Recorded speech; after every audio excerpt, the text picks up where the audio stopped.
আসসালামু আলাইকুম ওয়া রাহমাতুল্লাহি ওয়া বারাকাতুহু। আমাকে আজকের এই জনসমুদ্রকে শান্ত করার জন্য বলা হয়েছে। আমি জানি না আপনারা কি শান্ত হবেন না অশান্ত হয়ে যাবেন।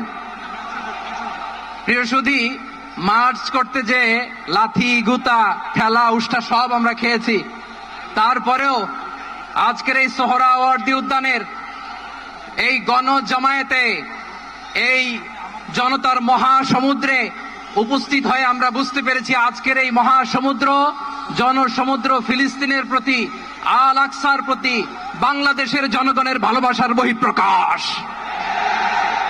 ভৌগোলিকভাবে আমরা ফিলিস্তিন থেকে অনেক দূরে হতে পারি, কিন্তু আজকের এই জনসমুদ্র প্রমাণ করে আমাদের এক একজনের হৃদয়ে, বুকের ভেতরে বাস করে এক একটা ফিলিস্তিন। আমাদের হৃদয়ে বাস করছে এক একটা গাজা, আমাদের হৃদয়ে বাস করে এক একটা আল কুদস। চিৎকার করে বলুন ঠিক কিনা। আমরা আজকে সংহতি প্রকাশ করব আমাদের মজলুম ভাইদের উদ্দেশ্যে। এক আওয়াজে আমাদের কণ্ঠকে উচ্চকিত করে অতিথি থেকে শুরু করে অডিয়েন্সের সবাই আল্লাহু আকবার ধ্বনি দিয়ে সোহরাওয়ার্দী উদ্যানের এই ময়দানকে আমরা কাঁপাতে রাজি আছি না নাই?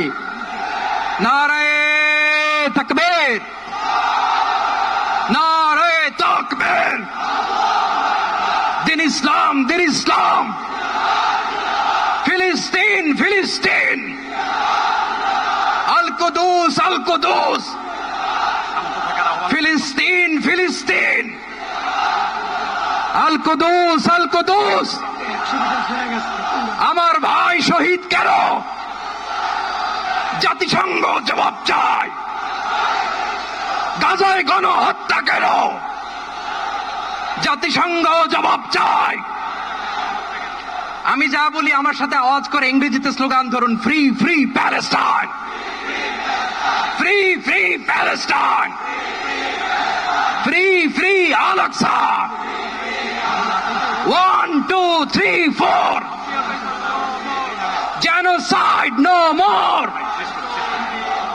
From the river to the sea, Palestine will be free. Naraye takbir. Wa ma alayna illa al balagh. Assalamu alaykum wa rahmatullahi wa barakatuh.